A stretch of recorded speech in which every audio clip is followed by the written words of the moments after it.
Tá sim. Só eu que não consigo ver vocês, mas vai dar certo.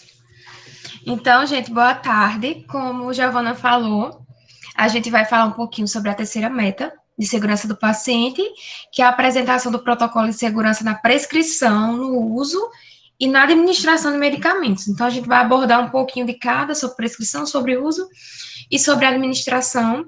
Como Giovana falou, meu nome é Cadígena, eu sou mestre em enfermagem, atualmente faço doutorado aqui na UFRN, e também tenho um pouco de experiência na área da assistência propriamente dita, porque no estado eu sou servidora, trabalho no Politran.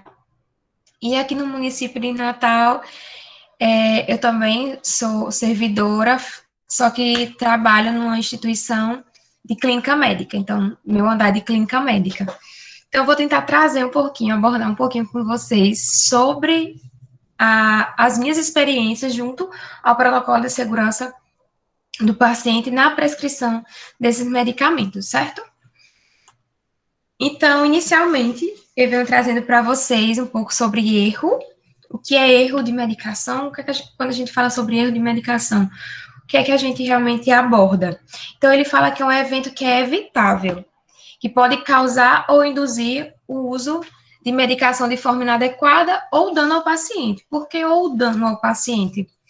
Que nem todo medicamento, quando a gente fala de erro de medicação, vai trazer algum dano de forma direta ao paciente. Mas nem por isso, por causa de que não causou um dano ao paciente, isso não vai fazer com que isso realmente seja considerado um erro de medicação. A gente vai ver alguns tipos de erros de medicação, e não é só aquele que, de certa forma, causou algum dano ao paciente de forma direta. Então, esse erro que é evitável, ele está no controle do profissional de saúde, do paciente ou do consumidor. Então, a gente está considerando erros aí, qualquer evento que possa ser evitado, que possa ou não causar algum dano ao paciente. Aí, por que a gente fala de erros, né? Por que é importante a gente falar de erros, né? Na área da saúde, de forma geral, acredito que a maioria de vocês estão no curso técnico de enfermagem. Giovana me passou que alguns não são do curso técnico, mas que estão dentro de instituições hospitalares. Aí, para a gente entender por que é tão importante falar de segurança do paciente, eu trouxe algumas reportagens que eu encontrei que falam sobre erros de administração. Lembrando que os erros não são só nossos, não são só da enfermagem. Só que de uma forma ou de outra, eu falo muito assim que nós somos o crivo final, somos a peneira final ali para tentar fazer com que aquele erro não aconteça. O erro pode acontecer lá na prescrição médica, o médico acabou prescrevendo esse medicamento de forma errada, a farmácia, por um motivo ou por outro, dispensou esse medicamento de forma errada, só que o medicamento está lá nas nossas mãos para administração.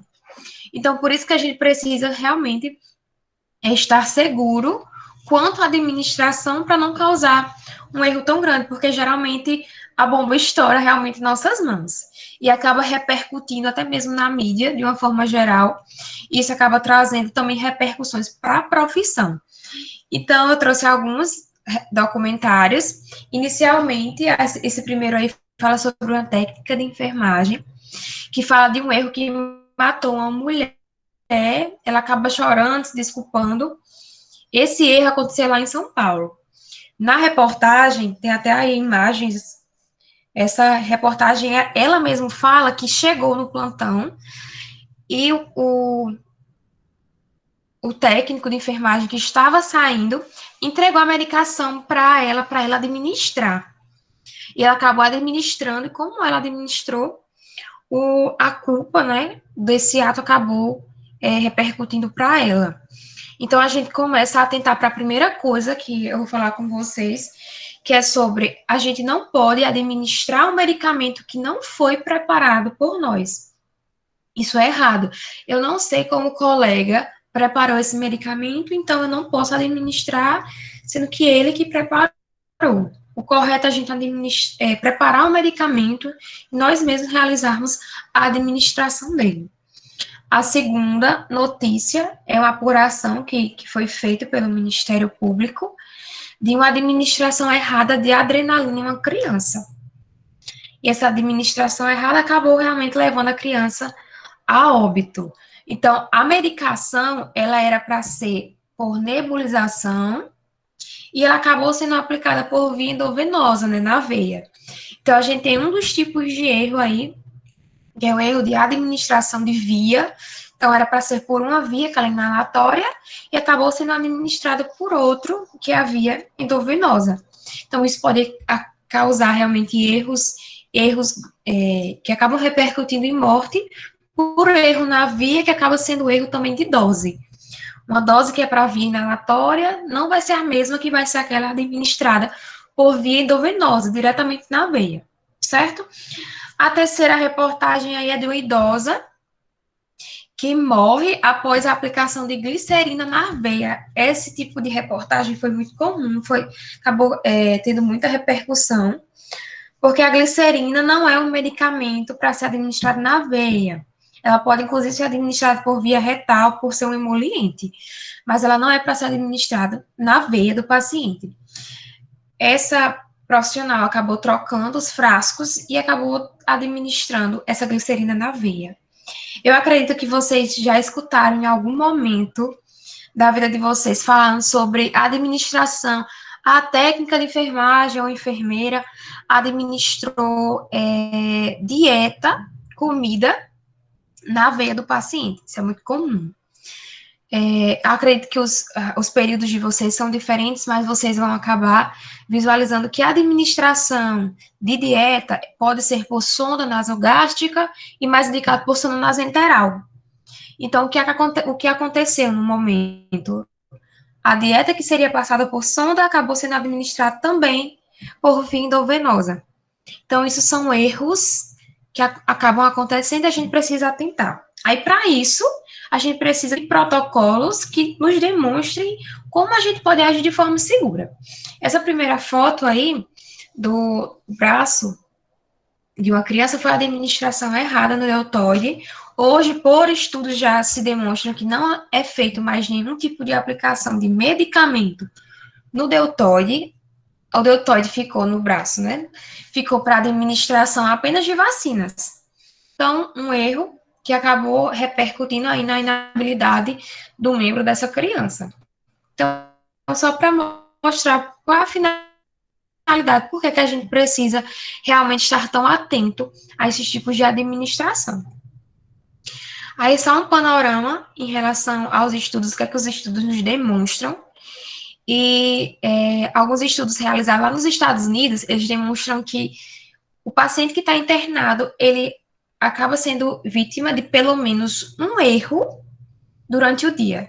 Então, se o período de internação dele for prolongado, ele vai sofrer consequentes erros de medicação durante o período de internação. O mesmo estudo, ele fala que existe cerca de 7.000 mortes, a gente já está falando de mortes aí, nos Estados Unidos, por erros de medicação em hospitais. As pesquisas aqui no Brasil, elas são bem distintas com relação a erros de medicação. Geralmente, elas são realizadas em hospitais ou em regiões. Então, a gente não tem muito o panorama nacional. Só que eu encontrei uma pesquisa que ela fala que foi feita em 5 hospitais de São Paulo. E nesses 5 hospitais foram realizadas cerca de 5.000 administrações de medicamento, analisadas essas 5.000 administrações, e cerca de 30% aí dos casos foram erros de medicação. Então, dos 5.000 analisados, pelo menos 30% deles aconteceram algum tipo de erro, detectaram algum tipo de erro de medicação. Então, isso é muito, e a gente precisa realmente ficar atento a esses tipos de erros. Então, a Organização Mundial de Saúde, ele lançou lá em 2004 esse programa, uma aliança mundial, onde os países que seriam membros, eles precisariam adotar medidas para tentar assegurar a qualidade da segurança do paciente. E uma dessas é a de administração de medicamentos, para tentar promover práticas que sejam realmente seguras na administração, que é o que a gente vai conversar com vocês hoje. Então, ele fala também da possibilidade de prevenção desses erros. Então, isso é o principal foco nesse protocolo, é visualizar onde geralmente acontecem esses erros e onde é que a gente pode melhorar para prevenir esses erros. Principalmente aqueles que causam dano a alguma função, aí torna-se realmente relevante a gente identificar e saber a natureza desses erros, de onde é que está vindo a maior parte desses erros. Aí, quando a gente fala desses erros, eu trouxe alguns dos locais que a gente pode realmente, que pode nos auxiliar, nos levar a estar cometendo algum tipo de erro. Na figura 1, aí tem furosemida e diazepam. Elas têm indicações totalmente diferentes. A furosemida é um diurético. O diazepam, geralmente, ele é utilizado quando o paciente está com atividade psicomotora. Então, ele está com algum tipo de agitação psicomotora, a gente pode administrar esse tipo de medicamento. Então, são indicações completamente diferentes, mas se você observar a ampola, elas são muito parecidas. Então, se a farmácia dispensar errado, se a gente colocar esses tipos de medicamentos em um mesmo local, armazenar esses medicamentos em um mesmo local, as chances de erro são grandes, porque elas estão no mesmo tipo de apresentação. Apresentação em ampola, nas mesmas cores, nas mesmas ml, do mesmo tamanho. Então, a gente precisa ter cuidado quando a gente for manusear esses tipos de medicação que apresentam o mesmo rótulo. Então, isso é muito comum de acontecer. Aqui embaixo também acontece a mesma coisa com relação à metoclopramida e a gentamicina, que também são indicações completamente diferentes, mas existe uma semelhança enorme de uma ampola para a outra. Inicialmente, a metoclopramida ela é um antiemético e a gentamicina é um antimicrobiano. Então, são indicações diferentes, mas que podem fazer com que a gente realmente cometa algum erro pela semelhança nessas ampolas. Então, muitas vezes o erro, ele não vem, apesar de ser cometido por nós, a gente tem uma série de fatores que acabam nos influenciando a errar. Outra coisa que eu trago aí na foto para vocês é a prescrição médica. A prescrição médica geralmente é um problema, inclusive a gente vai falar um pouquinho sobre isso hoje na apresentação, porque geralmente a gente tem uma prescrição, principalmente se ela for manual, e uma escrita que é quase ilegível. Então, eu consigo visualizar, saber qual os medicamentos aí, porque meu olho já está treinado, tentando ser treinado para visualizar esses erros. Essa grafia é realmente difícil de ser analisada. Então, isso se torna muito comum dentro dos hospitais, a gente visualizar a prescrição que a gente não consegue ler, e se a gente não consegue ler, a gente não consegue administrar de forma realmente correta. Existem muitos erros, por exemplo, nas abreviações, a gente vai falar sobre abreviação também, onde EV é endovenosa, mas quando a gente fala de IV, também é intravenosa. Então, são medicações que são para ser administradas pela veia, na via endovenosa. Só que o IV, muitas vezes, pode ser confundido com IM. E quando as indicações, a preparação são diferentes, então pode causar danos irremediáveis para esse paciente por causa de realmente uma leitura que não foi feita de forma correta por uma escrita também correta. Então a gente precisa ter esse cuidado. Aí, ó, tem dieta, a segunda, acho que é penicilina cristalina, aí a terceira, oxagentamicina, clexane. Eu acredito que essa sexta deve ser furosemida, sétima KCL, oitava ranitidina e a nona dipirona. Só que o restante, muitas da dose, por exemplo, se é de 8 em 8 horas, sem comprimido, então isso fica realmente um pouco difícil.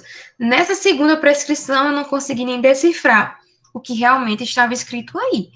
Então, tanto a rotulagem, quanto a dispensação, quanto a forma de prescrição pode estar aí nos influenciando a um erro. Então, quais são os caminhos que a gente precisa seguir com relação a isso? O que é que os protocolos nos trazem? que a redução das falhas humanas, elas podem podem ter essa redução dessas falhas quando a gente tem acesso à informação. Então, quando a gente sabe realmente, por exemplo, qual a indicação do medicamento, esse medicamento, ele só é feito endovenoso ou ele só é feito intramuscular, então a gente precisa ter acesso a essas informações. Educação permanente, então, até mesmo esses protocolos, eles devem ser trabalhados junto com a equipe no ambiente hospitalar e desenvolver padrões que são internos, ou seja, a gente desenvolver protocolos próprios da instituição para realmente a gente conseguir fazer com que os profissionais dentro do ambiente hospitalar, eles tenham uma memória sobre o que geralmente, como é a forma que é administrado aquele medicamento, geralmente ele só é feito intramuscular. Então, quando a gente desenvolve padrões, fica mais difícil de acontecer erros. Aí a gente vai falar um pouquinho sobre tipos de prescrições, que é a primeira definição lá que eles vêm trazendo, são os erros nas prescrições dos medicamentos. Depois a gente vai falar sobre o uso e depois sobre a administração. Então, em relação aos tipos de prescrição, a gente tem o de urgência e emergência, que a administração ali deve ser imediata em relação ao tratamento. Então, foi prescrito e eu preciso administrar realmente de forma rápida. Como a administração é feita de forma rápida, os erros aí podem ser ainda maiores, então a gente precisa ter cuidado. E principalmente porque esses tipos de prescrição que acontecem na urgência e na emergência, elas geralmente vão indicar a vida do paciente. Então, geralmente são situações que acontecem de forma rápida e a gente precisa ter um olhar atento para esse tipo de prescrição.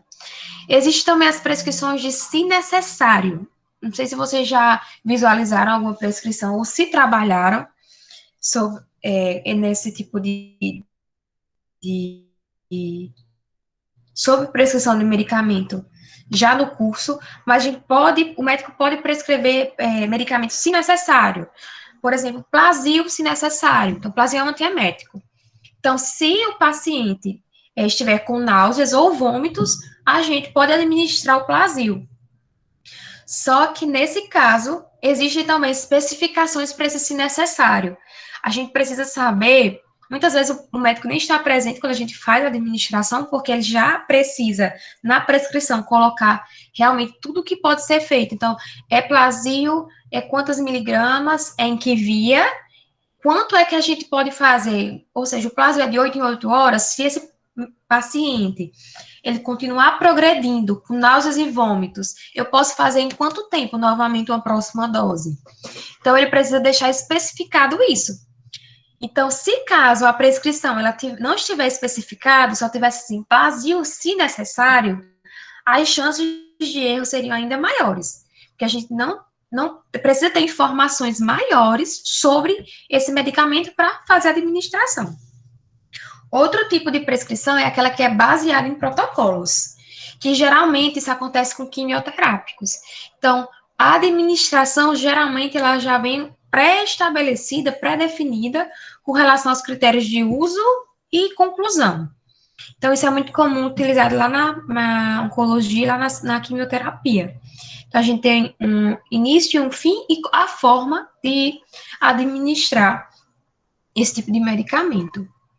Outro tipo de prescrição, que é a mais comum, é a padrão, que é daquela que inicia um tratamento até que o prescritor interrompa. Geralmente, essa padrão, ela tem uma validade de 24 horas no ambiente hospitalar. Então, ele prescreve e a gente faz essas medicações, abre, apraza esses medicamentos para 24 horas. Então, é a padrão, onde geralmente se tem medicamentos para ser feitos de horário, antibióticos, tem medicamentos se necessário, medicamentos que a gente chama a critério médico, que a gente vai falar um pouquinho também sobre esse a critério médico, que pode ser uma fonte de erros também para a gente.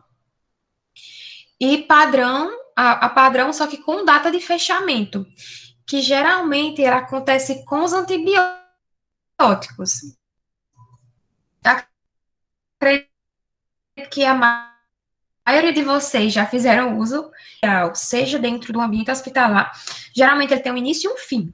Então, o medicamento, a gentamicina vai ser utilizada durante 7 dias. Então, durante 7 dias, a gente vai ter a forma que a gente vai administrar aquele medicamento, vai ser de 8 em 8 horas, quantas miligramas, mas vai ter o início e o fim. Então, a gente vai administrar só por 7 dias, com 7 dias ele vai ser reavaliado pelo médico, para saber se essa prescrição vai continuar ou se vai mudar o antibiótico. Então, a gente tem essa padrão com data de fechamento e a verbal, que é o que eu quero chamar mais atenção para vocês. Se caso vocês forem trabalhar em um ambiente de urgência e emergência, e não necessariamente só de urgência e emergência, porque eu trabalho em clínica médica também, em um setor de clínica médica, e acontece muitas vezes intercorrências onde o médico precisa fazer a prescrição de forma verbal. Então, ele, em situação de emergência, ele vai lhe dizer qual medicamento sem a prescrição escrita ou impressa. Então, você vai ter que fazer, realmente, administrar esse medicamento de forma verbal. O que é importante a gente saber para reduzir os erros? O médico ele vai precisar dizer todas as informações do medicamento. Então, qual o medicamento, qual a miligrama do medicamento, quanto que eu vou aspirar, quanto que eu vou diluir esse medicamento, a via que eu vou fazer o medicamento, se vai ser intramuscular, endovenosa. Depois que ele falar isso, a gente vai precisar preparar e repetir, para que se torne também, como é uma situação geralmente de urgência, para que se torne também consciente para o médico o que ele realizou, o que ele prescreveu. Então, ele vai precisar prescrever de forma, realmente, a prescrição verbal de forma alta, em bom tom, com todas as informações, a gente vai repetir aquilo que ele prescreveu verbalmente, e quando terminar a administração, dizer que foi administrado tal medicamento. Isso é muito importante, porque muitas vezes, na hora da urgência, acontece a ocorrer trocas, principalmente nesses medicamentos, como eu mostrei para vocês, que tem a mesma rotulagem. Então, a gente precisa ter esse cuidado. Ou superdoses, que eu vou mostrar para vocês, tem medicamentos que, por exemplo, tem a apresentação de 100 miligramas e de 500 miligramas. Então, a gente precisa ter cuidado para não dar uma superdosagem, principalmente nesse momento. Então, por isso que é importante o médico falar realmente todas as informações, mesmo sendo na prescrição verbal.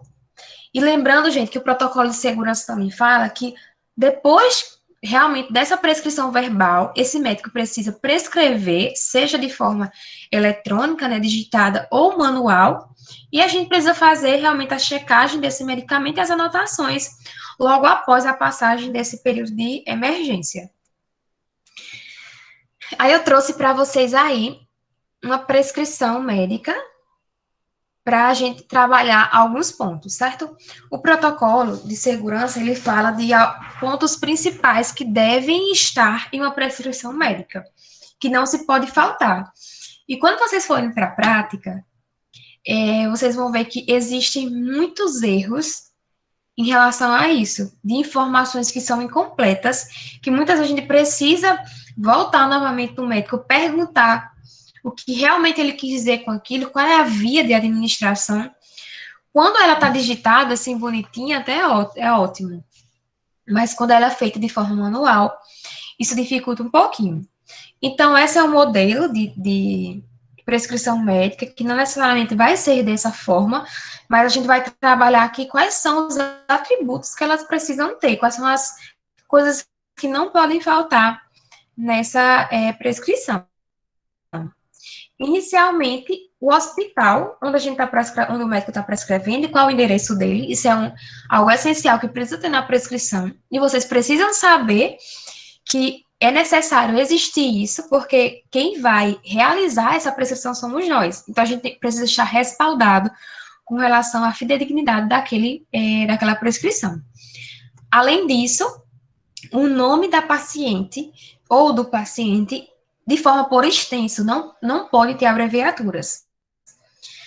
Então, o nome do paciente também precisa estar ali. Além disso, um registro do paciente, seja do paciente ou seja do prontuário. Por quê? Porque a gente tem casos de pacientes com o mesmo nome, muitas vezes com a mesma idade, e que tem o mesmo acometimento. O paciente está com pancreatite. E ele se chama João Maria. A gente tem 2 João Maria na mesma enfermaria, com pancreatite com a mesma idade. Então, as chances da gente errar é enormes. Então, por isso que a gente precisa ter outros tipos de conferência. E um desses é o registro do paciente.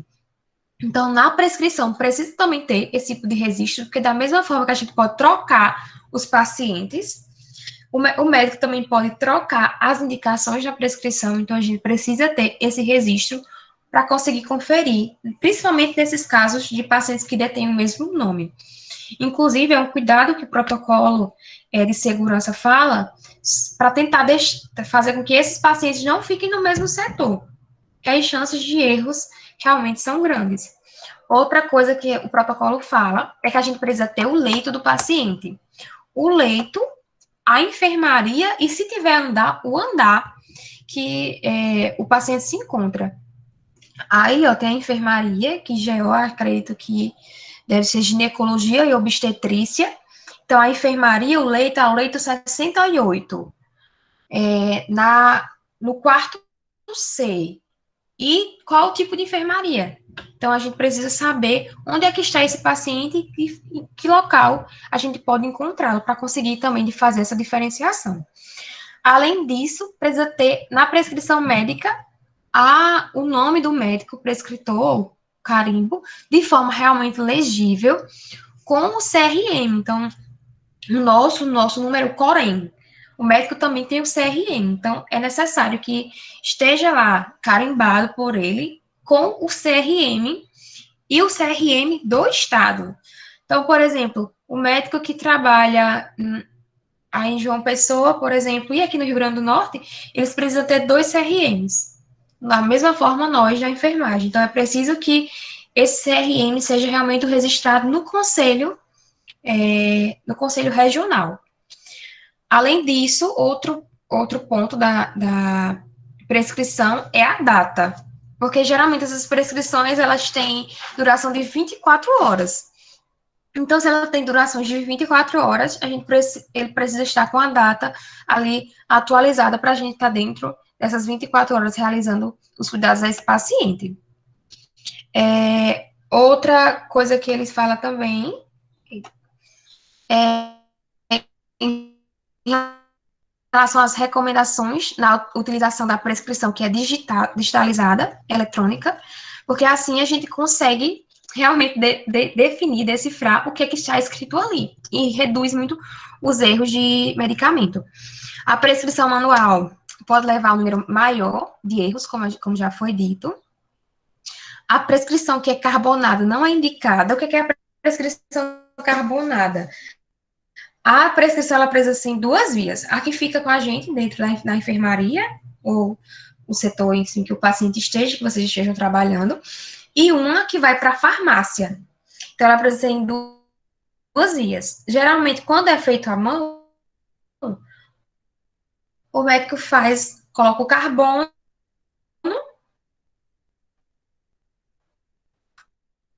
e prescreve isso. A farmácia que vai dispensar esses medicamentos de acordo com a prescrição. Se ela dispensa errado, logo a gente recebe o medicamento errado e pode administrar de forma errada. Em relação às abreviaturas, o protocolo fala que não deve ser utilizadas abreviaturas. Porque o que é abreviado, por exemplo, aí em João Pessoa, pode ser que não seja da mesma forma aqui. Ou seja, a abreviatura que o próprio médico quis utilizar. Então, não é indicado o uso de abreviaturas, se bem que a gente vê muito, inclusive na prescrição, tem algumas abreviaturas, ó, VO, que é via oral, não sei se vocês estão conseguindo ver meu cursor, não estão, não. Então, VO, que é via oral, um CP, que aí eu acredito que é um comprimido. CP, eu já vi COMP, COM, então, isso difere. A melhor forma é realmente isso ser escrito de forma por extenso. Por exemplo, aí, HCTZ, que é hidroclorotiazida. Então, eu já vi muitas pessoas virem perguntar, inclusive, o que era essa sigla, porque não sabia que estava lá prescrita para ser realmente entregue ao paciente, para ser administrado no paciente. Inclusive, eu já vi essas abreviações vindo da farmácia, que aí aumenta ainda mais nossas chances de erro. Outra coisa, como eu já falei para vocês, é EV tentar utilizar EV em vez de IV, por ser muito parecido IV com IM, principalmente nas manuais. Então, se for para utilizar alguma abreviatura, utilizar endovenosa. E destacar também, assim, de forma bem, pacientes que têm algum tipo de alergia. E a gente sempre perguntar. Então, o médico sempre pergunta ao paciente, ou deve perguntar, se ele tem algum tipo de alergia. Quando você preparar o medicamento e for administrar, mesmo o médico já estando perguntando, você tem que perguntar novamente. Se já tem alergia a algum medicamento, e além de perguntar isso, informar qual é o medicamento que vai ser administrado e quais são as possíveis repercussões da administração desse medicamento. Inclusive, para o paciente saber o que é que está sendo administrado e o que é que ele pode esperar de efeitos para aquele medicamento. Eu não sei se vocês já fizeram uso em algum momento de Buscopan composto. Buscopan composto é muito comum da boca seca, sensação de boca seca, principalmente se for administrar de forma rápida, porque eu não consigo ler durante 15 minutos, eu não consigo, as letras ficam assim, ó, tudo dançando. Então, mas isso tem na bula, então é esperado que aconteça esses tipos de repercussões após a administração do Buscopan. Aí, muitas vezes, o paciente sente isso e pensa que é alérgico a Buscopan, porque sentiu esses tipos de efeitos, né, de sinais e sintomas, e não foi explicado para ele que isso poderia causar esse tipo de repercussão. Então, por isso que é importante a gente sempre tá informando ao paciente o medicamento e perguntando se ele tem algum tipo de alergia. Aí, só para vocês observarem em relação ao EV que está prescrito e com relação às gramas. Então, o médico precisa dizer se a dipirona vai ser 1 grama. Ah, é dipirona 1 grama. Então, vou ter que administrar 1 grama nesse paciente. Pode ser menos, pode ser 500 miligramas. Então, por isso que precisa estar bem visível na prescrição esse tipo de diferença. Aí, ó, por exemplo, tem 40 miligramas.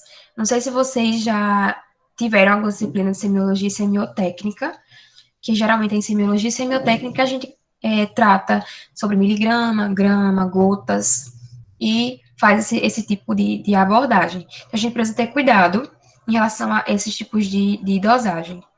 E com relação a quanto tempo o paciente pode receber uma próxima dose. Aí, ó, tem inclusive o caso do Plasil, que eu tinha falado para vocês anteriormente. Então, Plasil, 10 miligramas, um comprimido, de 8 em 8 horas, sem náuseas. Então, se o paciente sentir náuseas ou vômitos, a gente pode administrar o Plasil, e esse Plasil, ele pode ser administrado até de 8 em 8 horas. Então, passou 8 horas, se o paciente continuar, a gente pode fazer uma próxima dose de Plasil, não antes.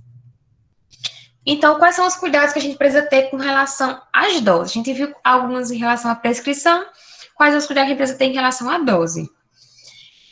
Se vocês tiverem alguma dúvida ou alguma coisa para acrescentar, vocês podem ligar o microfone, certo? E perguntar, sem problema, eu até prefiro.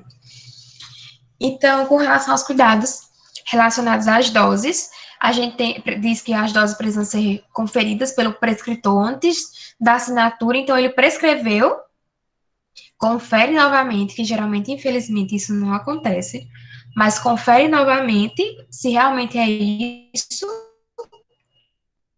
todos os medicamentos que ele prescreveu está realmente correto. A farmácia precisa dispensar a prescrição de forma prévia à administração, isso seria o ideal, porque acontece muitas vezes. Essa distribuição é feita de forma coletiva. Então, a farmácia manda pela manhã os medicamentos de todos os pacientes administrados nas 24 horas. Então, as chances de troca de medicamento é grande. Então, se a dispensação ela fosse feita prévia à administração, ou seja, antes da administração, a gente teria menos chances de errar frente ao paciente. O terceiro ponto aí é que se deve se implementar ou implantar uma dupla checagem pela enfermagem, pela farmácia. Então, a farmácia checou, dispensou, a enfermagem foi pegar, o enfermeiro ou o técnico, ele precisa ser checado novamente, para reduzir ainda mais esses erros. E uma nova checagem deve ser feita pela enfermagem antes da administração do medicamento. Aí, uma coisa que eu quero mostrar para vocês, eu vou até ter retirado a apresentação e vou voltar aqui pro Meet. Estão conseguindo me ver? Tá, Gi? Tô sim, Cabe. Eu acho que vocês não vão conseguir visualizar. Eu trouxe até umas ampolas de medicamento vencidas lá do Politrauma. Quando a gente vai, ele fala de uma checagem e de uma pela farmácia, uma checagem pela enfermagem e uma terceira checagem ainda novamente pela enfermagem quando for administrar. A gente fala que a gente precisa checar esses medicamentos pelo menos 3 vezes. Quais são essas 3 vezes? Então, a gente pegou o medicamento, antes de administrar, a gente conferiu se o medicamento está de acordo com a prescrição. É a primeira checagem. A segunda é quando a gente vai aspirar o medicamento. Então, eu vou aspirar esse medicamento novamente. Eu olho se o medicamento que está sendo aspirado realmente é aquele que foi prescrito. Porque o que pode acontecer? A gente geralmente prepara os medicamentos em uma bancada. E a bancada não é só para mim, que estou preparando o medicamento. É para mim, para Maria, para João, que está preparando. Então, muitas vezes eu vou pegar uma bola de algodão, viro. No período que eu volto, esse medicamento já pode ter sido trocado. Então, por isso que quando eu pego o medicamento, eu vou precisar checar. Quando eu estou aspirando o medicamento, eu checo novamente se é o medicamento que está prescrito. E quando eu vou desprezar o medicamento, eu olho novamente se o medicamento que está nas minhas mãos, o rótulo que está nas minhas mãos, foi o medicamento que foi prescrito. Então, a gente precisa checar na dispensação da farmácia, quando a gente recebe da farmácia, ou quando vai pegar esse medicamento, e quando vai administrar. Checa novamente, pelo menos 3 vezes. E isso vai reduzindo aos poucos a chance da gente estar errando com o paciente. Então, vamos lá, tá apresentando, tá, né? Tá. Aí, quando for necessário, utilizar esse se necessário. Lembra que tinha lá, plasio se necessário. A gente deve, obrigatoriamente, observar se tem esses tipos de indicações. Se tem a dose que vai ser feita, a posologia, a dose máxima e as condições que determinam o uso ou a interrupção do medicamento. Isso aí, ó, um exemplo aqui embaixo sobre esse exemplo do se necessário. Por exemplo, paracetamol comprimido 500 miligramas, uso oral. Eu estou dizendo que é paracetamol. A apresentação dele vai ser em comprimido, porque tem também gotas. Então, paracetamol aí comprimidos de 500 miligramas. Eu estou dizendo quanto é que eu vou utilizar e o uso que vai ser oral. Então, como é que eu vou administrar? Qual é a forma, qual a posologia que eu vou fazer isso? Então, eu vou administrar esses 500 de 6 em 6 horas, se temperatura igual ou superior a 37,5. Então, eu estou dizendo quando é que ele vai ser administrado, mesmo que quando ele for, se necessário, se o paciente tiver temperatura alta e essa temperatura for acima de 37,5, eu preciso administrar esse paracetamol. E a dose máxima diária é de 2 gramas, quando o comprimido for de 500 miligramas. Então, o quanto que eu posso fazer ao máximo, que é exatamente esse de 6 em 6 horas, quando a gente vai juntando 500 miligramas mais 500 miligramas, 1 grama, 500 miligramas mais 500 miligramas, outra grama. Então, 2 gramas durante as 24 horas é o que a gente pode utilizar segundo essa prescrição. Então, ele utilizou, se necessário, mas utilizou de forma correta. Então, a gente precisa observar se vai ter todas essas informações na prescrição. Aí ele fala sobre expressões vagas como usar como de costume. O que é usar como de costume? Qual o costume? Costume de quem? De qual paciente? De que patologia? Então, isso não deve ser utilizada. A critério médico é outro erro que é muito comum a gente pegar as prescrições dela tiver a critério médico. Geralmente, diazepam a critério médico. Mas que critérios são esses? Então, a gente precisa saber. Além disso, o se necessário, como a gente já falou, e uso contínuo e não parar. Isso é muito vago. Uso contínuo por quanto tempo? Não parar por quê? Em que situações? Então, gente, isso precisa estar bem claro, gente, porque como eu falei, o crivo final, a peneira final é nossa. Então, se isso não tiver, a gente não cobrar realmente do médico, da instituição, da direção do hospital, quando vocês forem aí técnicos de enfermagem, esses erros vão continuar se repetindo e pode acabar caindo nas nossas mãos. Então, a gente precisa ter esse cuidado. Em relação à diluição e infusão, a gente viu de dose, prescrição em relação à diluição e infusão, a gente ter esse cuidado, né, nas prescrições, principalmente endovenosas, intramusculares e subcutâneas, ela deve conter a informação com relação ao diluente e ao tipo de diluente. Por exemplo, o omeprazol é em pozinho. Não sei se vocês já viram que tem omeprazol, além de comprimido, tem o que é feito endovenoso em forma de pó. Ele tem um diluente próprio. Então, o médico precisa dizer se esse omeprazol, ele vai ser diluído em diluente próprio e quanto de diluente próprio. Da mesma forma, se o medicamento ele for reconstituído, que é a forma correta, quando é pozinho, a gente coloca o ABD ou o diluente próprio, a gente chama de reconstituir. E posteriormente a gente dilui. Então, quando a gente vai reconstituir esse medicamento, se for com ABD, que é água bidestilada, ele vai precisar dizer quanto de ABD a gente vai utilizar. Em relação às vias de administração, ela deve ser prescrita também de forma clara, observando a administração recomendada pelo fabricante. Por que pelo fabricante? Porque na própria bula, vamos dizer que o médico prescreveu errado. Ele colocou, por exemplo, diclofenaco endovenoso. Não existe, não pode se fazer diclofenaco de forma endovenosa. Ele é intramuscular. Então, vamos dizer que o paciente, que o médico acabou colocando lá que era endovenosa. Então, a gente pode checar lá no rótulo da ampola que isso está errado, porque a própria ampola, o próprio fabricante vai nos dizer que ele não tem esse tipo de via. Deixa eu voltar aqui novamente para vocês visualizarem. Eu acho estranho da aula, palestra assim. Eu gosto quando o pessoal fica falando comigo e me perguntando. Eu até falo para meus alunos isso. Vocês estão me vendo agora? Acho que não ainda, não é? Tá. Sim, eu tô Já tá vendo. me vendo? Pronto. Por exemplo, deixa eu pegar o imidazolona. Deixa eu pegar a Dexa. Eu acho que vocês não vão conseguir visualizar, principalmente na Dexa. Mas ela tem na ampola, eu vou mostrar nas fotos também, que ela pode ser feita intramuscular e endovenosa. Inclusive, na ampola tem assim, IM e IV, tem a forma errada, né? É melhor se fosse EV. Mas ela tem aqui mostrando como é que pode ser feito, ó, IM e IV. Então, vamos dizer que seja o caso lá do diclofenaco.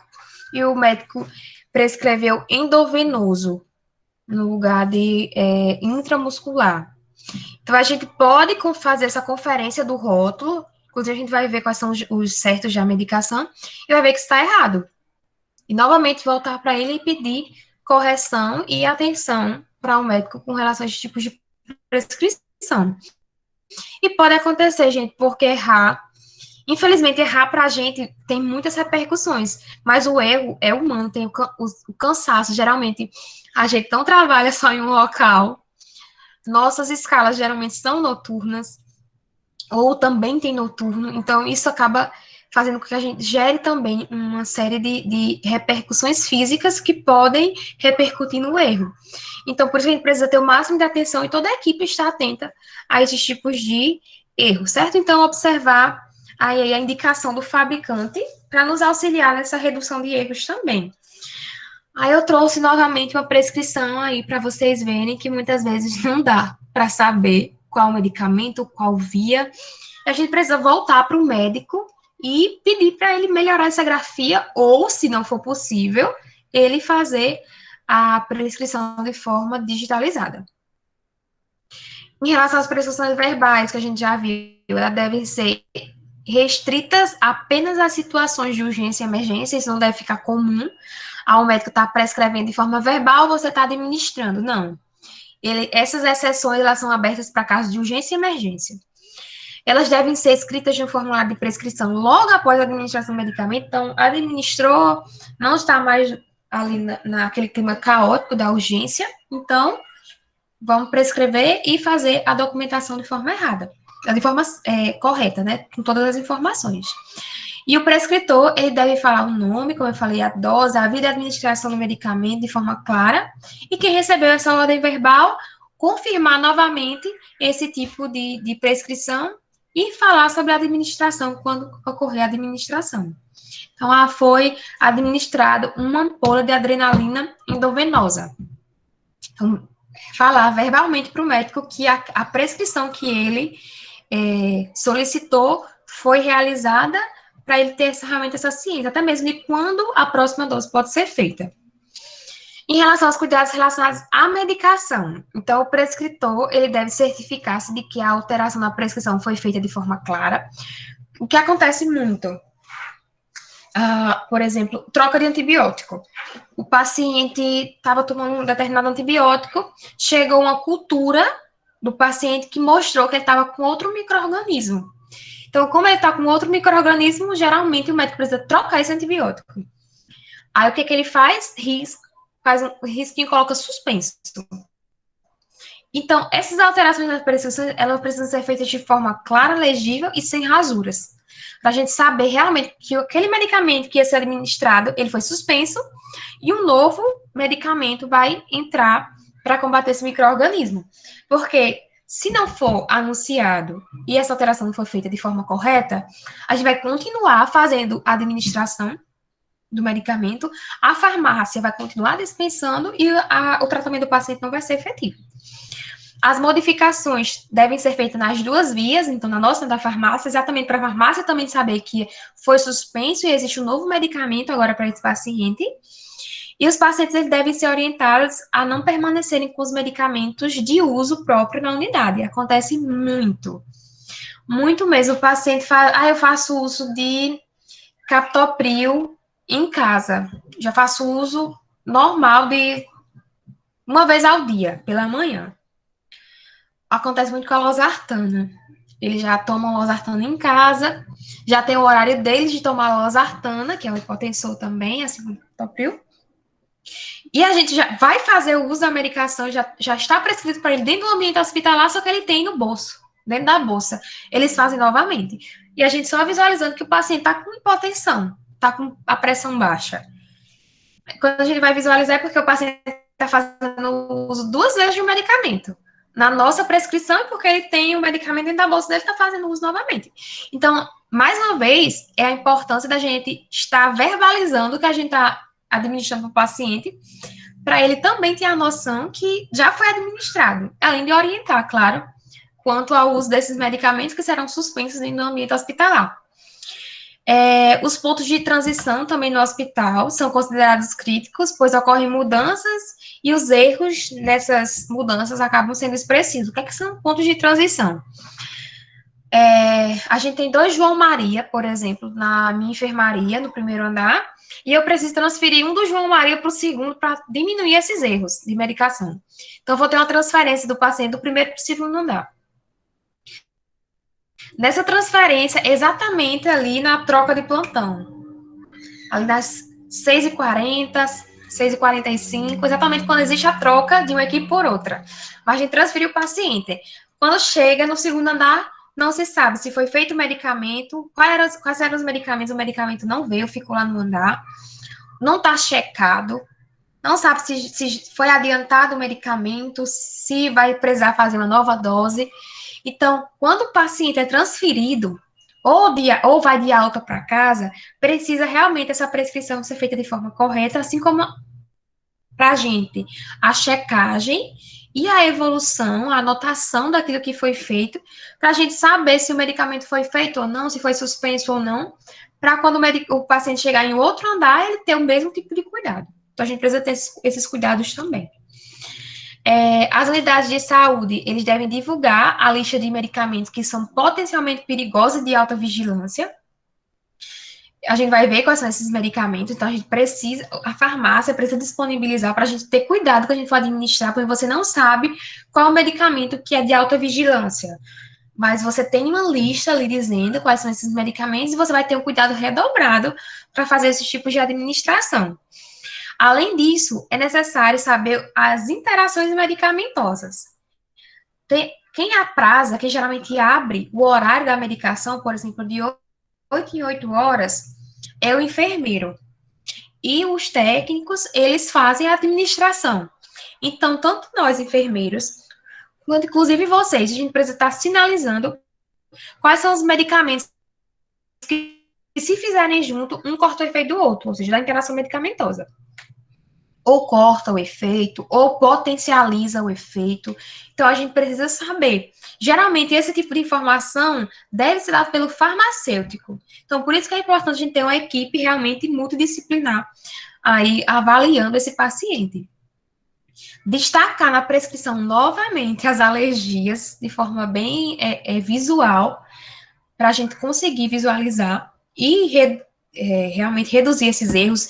Eu mesmo já peguei prescrições que o paciente estava com dor, estava prescrito dipirona, e quando eu cheguei para administrar no paciente, eu fiz, você é alérgico a alguma medicação? E ele, sou alérgico a dipirona. Eu estava com a dipirona na mão para administrar lá no soro, lá no transfusão do soro. Então, a gente precisa ter esse cuidado também.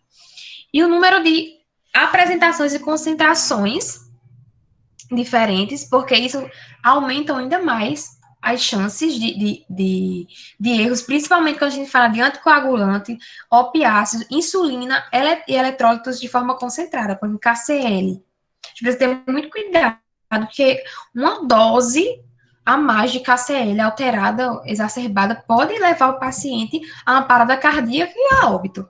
Então, a gente precisa ter esse cuidado também. Aí eu trouxe um quadrinho só para mostrar para vocês podem.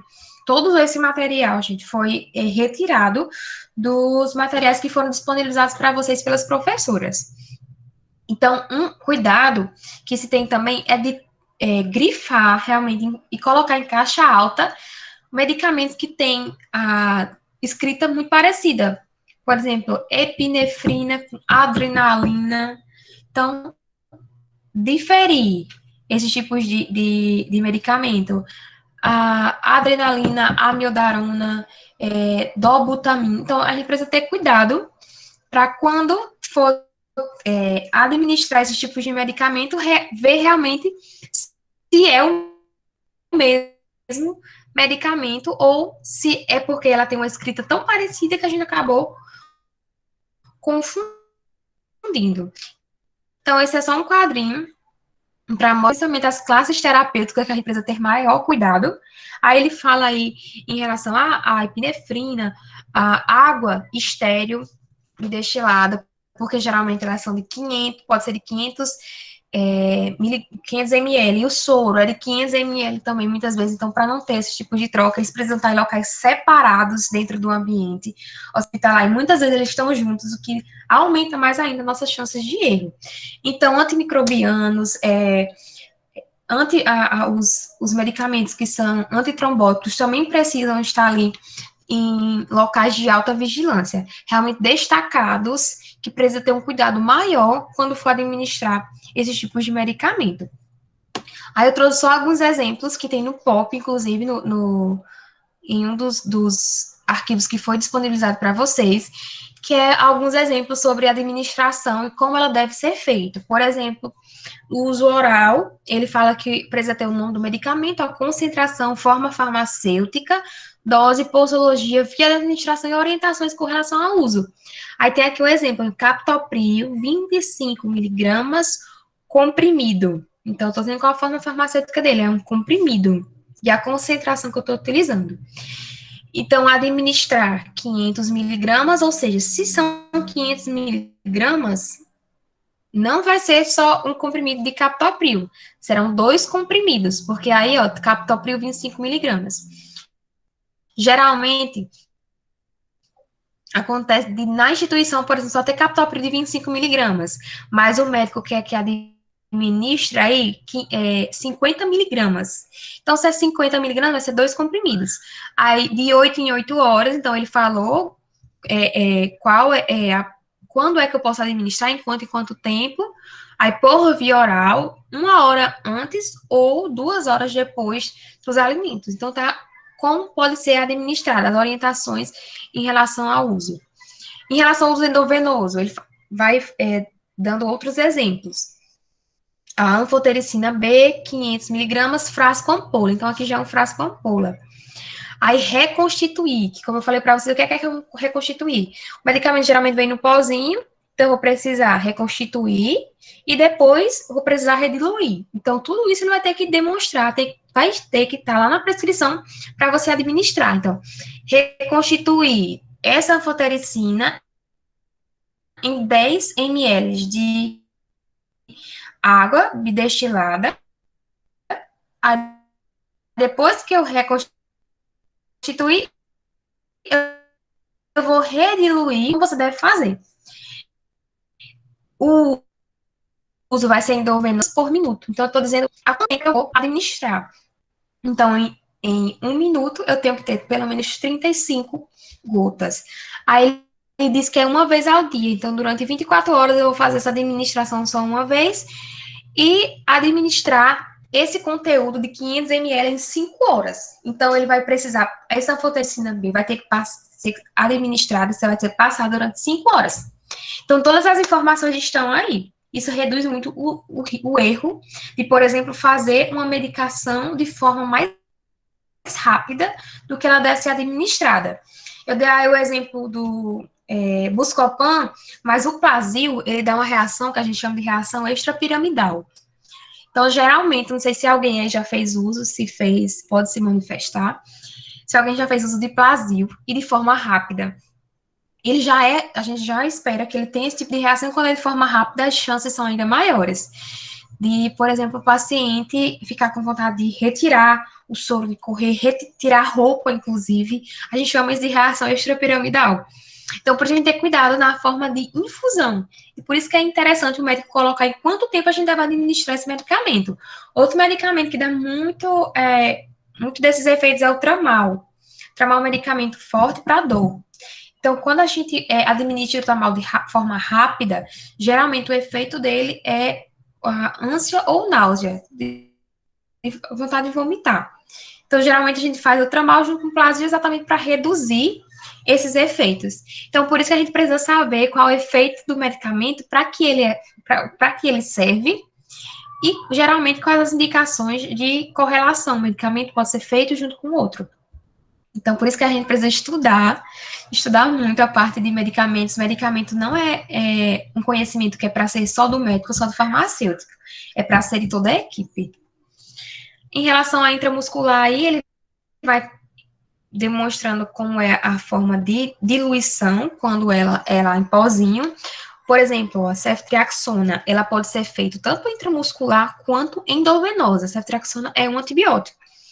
Então, ó, o frasco ampola, diluir esse medicamento em 3,5 ml. Então, ele vai dizendo como fazer, em que via ele quer. Ele quer uma intramuscular profunda. Então, ele ainda diz que esse tipo de medicamento precisa ser administrado em via intramuscular profunda. E, por exemplo, a vitamina K. A vitamina K, ela precisa ser feita intramuscular. A intramuscular profunda também. Então, nesse caso, vocês vão ver, ou já viram, não sei, geralmente a via intramuscular, ela a gente não precisa diluir o medicamento. Só reconstituir, como foi o caso da ceftriaxona. Então, a gente precisa ter esse cuidado também. Inclusive, esses tipos de erros podem causar da figura inicial lá do braço em relação ao abscesso, que é a abertura realmente daquela lesão no braço do paciente. E do uso na Berotec, que é via inalatória. Então, como deve ser feito, de quanto e quanto tempo, que foi o erro lá da técnica de enfermagem, que era para ser feita por via inalatória e foi feita por via endovenosa. Então, o sistema coletivo de distribuição desses medicamentos é caracterizado na unidade de internação para um serviço para todos os pacientes, para uma distribuição para todos, como eu já falei, então ele não é o mais indicado.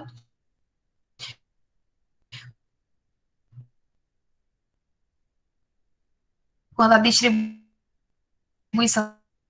é feita para todos os pacientes, implica na forma que foi de alta horas.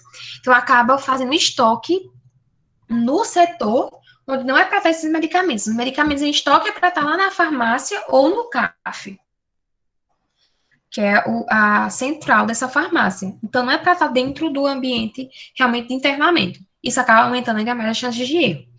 E o sistema de distribuição de medicamentos, esse sistema de distribuição é considerado inseguro e deve ser abolido dos estabelecimentos. Qual o correto de distribuição de medicamentos? Eles ser feitos de forma individualizada, ou seja, o medicamento vir para o paciente já separadinho, então o medicamento vai, se for para 24 horas, então ele já vem separado para aquele medicamento durante as 24 horas. E além desse tipo de distribuição, a gente existe outro, que é de dose única, que é a melhor forma. Então, o paciente vai tomar o medicamento agora, o antibiótico agora. Esse antibiótico vai vir para o setor antes da administração.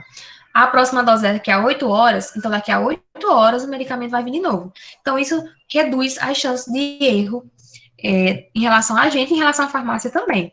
Aí, novamente, só para atentar em relação aos medicamentos que têm escrita parecida, como a lamivudina e a zidovudina, eles são retrovirais, são medicamentos que geralmente são utilizados para pacientes que são HIV positivo, mas mesmo assim eles têm indicações, então a gente precisa saber separar quando vai ser administrado um e outro. Então, geralmente, eles devem ser escritos ou digitalizados da forma que as letras que sejam diferentes, elas estejam em negrito e em caixa alta. Isso vai reduzir muito a possibilidade de erros no ambiente hospitalar. A gente fala sobre cuidados na administração de medicamentos em si, que é o que é mais próximo da realidade da gente, e ele fala que 1,7% dos medicamentos administrados foi diferente dos medicamentos que estavam prescritos.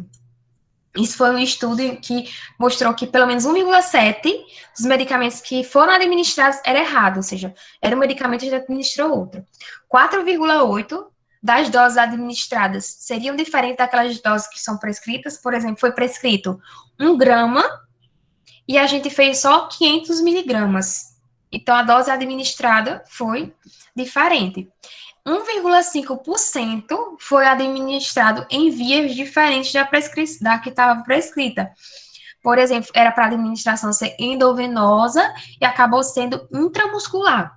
E tudo isso é erro de medicação, mesmo não causando efeito para o paciente. E 0,3% dos pacientes recebeu medicamentos que não foram autorizados. Então, a gente precisa ter esse cuidado, porque os índices mostram que realmente os erros estão aí, são altos, então a gente precisa ter cuidado. Quando os erros geralmente ocasionam em óbito, ele pega uma repercussão maior. Mas existem tipos de medicamento que podem causar danos menores, mas que serão danos também para o paciente. Ele fala que quase 2,2% dos medicamentos que são administrados, eles são administrados 1 hora antes do previsto e 7,4% 1 hora depois do previsto. Isso não é para acontecer, é também erro de medicação. Pode acontecer em situações que devem ser analisadas, por exemplo, o paciente vai sair para um exame, a gente precisa fazer a dose daquele antibiótico, aí faz um pouco antes. Mas, principalmente quando a gente fala de antibiótico, a gente precisa ter cuidado, porque eles têm um horário realmente de redução daquele efeito. Que geralmente, quando ele vai reduzir, deve ser exatamente a outra dose do antibiótico. Quando esses níveis ficam baixos no organismo durante um tempo, pode causar resistência bacteriana. Então, aquele antibiótico, de forma assim bem grosseira, pode deixar de fazer efeito para aquele paciente, porque as doses não estão sendo feitas de forma correta. Então, por isso que é importante o medicamento, principalmente os antibióticos, eles serem administrados no horário realmente que está prescrito. A gente fala, para finalizar, sobre os certos da medicação, que quando eu estudei, eram 5 certos. Não sei quando Giovana estudou quantos certos eram, mas no meu tempo eram 5 certos. Logo no finalzinho da graduação eram 9.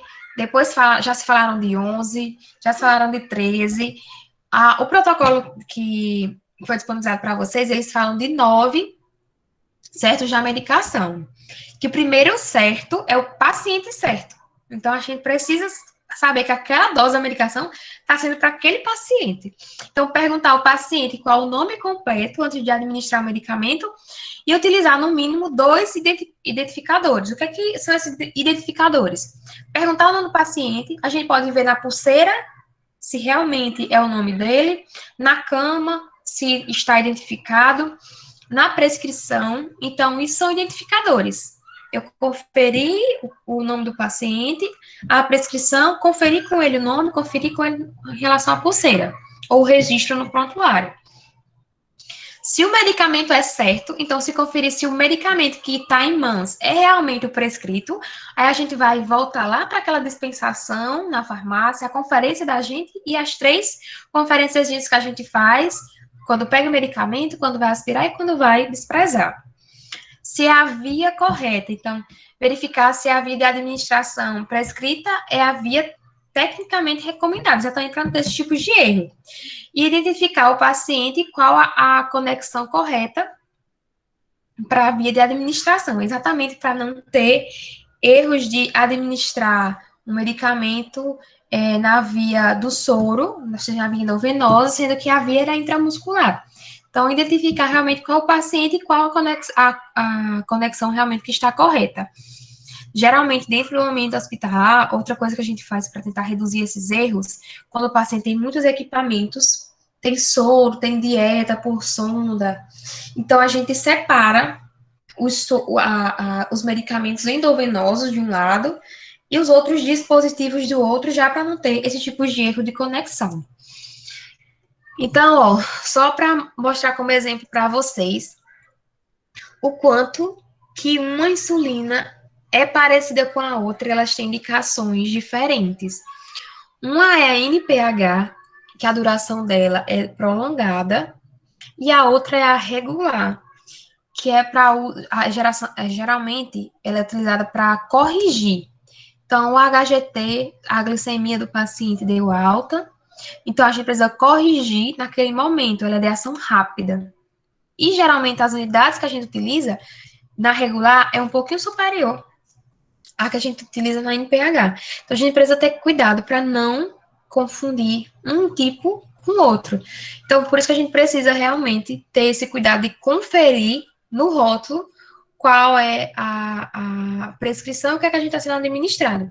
Aí está a regular, que é a primeira, geralmente a diferença entre elas, além da escrita, que é o mais importante, é que a regular ela é cristalina e a NPH é bem leitosa. Então a gente precisa ter cuidado, porque uma sobredose ou uma dose errada de uma dessas medicações pode levar o paciente a óbito e de forma bem rápida.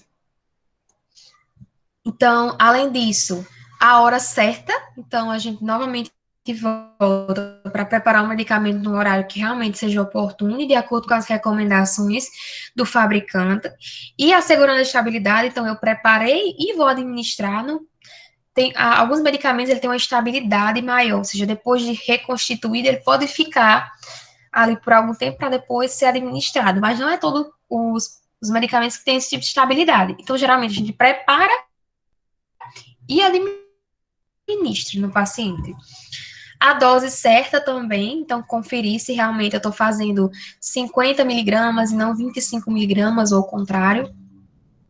O registro correto, então, precisa registrar na prescrição o horário da administração, bem como se o medicamento for suspenso ou cancelado. Se eu não tiver o medicamento que foi prescrito pelo médico na minha instituição, eu preciso relatar isso. Não foi feito por que o antibiótico? Porque não, a gente não testa antibiótico na instituição e relatar isso na anotação. Recusa do paciente, que acontece, do paciente dizer que não quer tomar o medicamento e ele tem o direito, claro que ele precisa ser orientado quanto aos malefícios disso, mas ele tem o direito de se recusar, a gente precisa colocar isso no prontuário, e os efeitos adversos de um medicamento precisam também ser registrados no prontuário do paciente. Com relação à dose, as miligramas, que eu acredito que vocês já devem ter visto, aí eu trouxe um exemplo da hidrocortisona. A hidrocortisona, ela tem 2 apresentações aí, que é 100 miligramas e a de 500 miligramas. Então, a gente precisa ter cuidado quando o médico prescrever, por exemplo, hidrocortisona de 100 miligramas, para não pegar lá na hora uma de 500 miligramas e acabar fazendo uma superdose. A mesma forma aí do meropenem. É muito comum eu ver doses menores. Por exemplo, na instituição que eu trabalho, geralmente o medicamento vem para as 24 horas, dividido por paciente. Então, vem separado por paciente, mas para as 24 horas. E é muito comum meus técnicos, a minha equipe, vir falar comigo, dizendo assim, Cadisna, tá sobrando medicamento na caixinha do paciente. E é o antibiótico. Porque era para ser 1 grama, ou seja, geralmente, quando é 1 grama, às vezes na farmácia só tem os de 500, então a gente tem que fazer 2. Aí, no lugar de fazer os dois, do 500 e 500 para fazer 1 grama, o profissional só faz um. E acaba sobrando e fazendo uma dose menor desse antibiótico para o paciente. Então, a gente precisa ter esse cuidado, principalmente com relação à dose. Então, observar se é miligrama, se é grama, e ter esse cuidado. Aos últimos 3 certos, a orientação correta, então, instruir o paciente quanto ao medicamento que está sendo administrado, a justificativa, a indicação, os efeitos que estão esperados por esse paciente, a forma certa do medicamento, então, checar se o que está sendo administrado da forma farmacêutica realmente é a correta, é via oral, é endovenoso, é intramuscular, e a resposta certa, então, o paciente está com pico hipertensivo, foi prescrito o captopril de 50 miligramas, foi administrado o captopril de 50 miligramas, eu preciso observar se houve uma redução na pressão desse paciente, que o captopril é hipotensor. Então, eu espero, observando essa resposta correta, que ele tenha uma redução nos níveis pressóricos. Aí são alguns fatores que podem influenciar os erros de medicação de forma geral, para depois, se vocês quiserem dar uma lida. Se vocês quiserem, eu posso disponibilizar os slides depois para vocês observarem com um pouco mais de calma, mas, como eu falei, são todos as informações que tem no material de vocês. Então, os fatores relacionados aos profissionais de saúde, então, ele lista uma série de fatores que podem estar relacionados, inclusive sobrecarga, é uma das causas que podem influenciar nesses erros. Fatores associados aos pacientes, tem características dos próprios pacientes que podem influenciar nesses erros. Fatores associados ao ambiente de trabalho, grande carga de trabalho, falta de protocolos, inclusive, é um que pode influenciar os erros. Fatores associados aos medicamentos, a gente fala dos rótulos da embalagem, dos nomes dos medicamentos. Fatores associados às tarefas, quando é um sistema muito repetitivo, em relação às próprias prescrições, fatores também que estão associados aos sistemas informatizados, muitos hospitais não têm esse sistema informatizado, então a prescrição ainda é feita à mão, e a interface com relação à atenção primária e à secundária. Quando o paciente sai do postinho para ser prescrito lá no ambiente hospitalar. Então, muitas vezes essa comunicação não é feita e o paciente acaba deixando de utilizar alguns medicamentos que já é de uso comum dele no ambiente domiciliar. Então, esse é o meu e-mail, muito obrigada. Se vocês tiverem alguma dúvida, algum questionamento, podem perguntar, ou algum exemplo que vocês já vivenciaram. E qualquer dúvida, é só entrar em contato comigo. Os protocolos, eu acredito que vocês já tiveram acesso, leiam, porque ele realmente é de grande valia, tanto agora quanto posteriormente para vocês.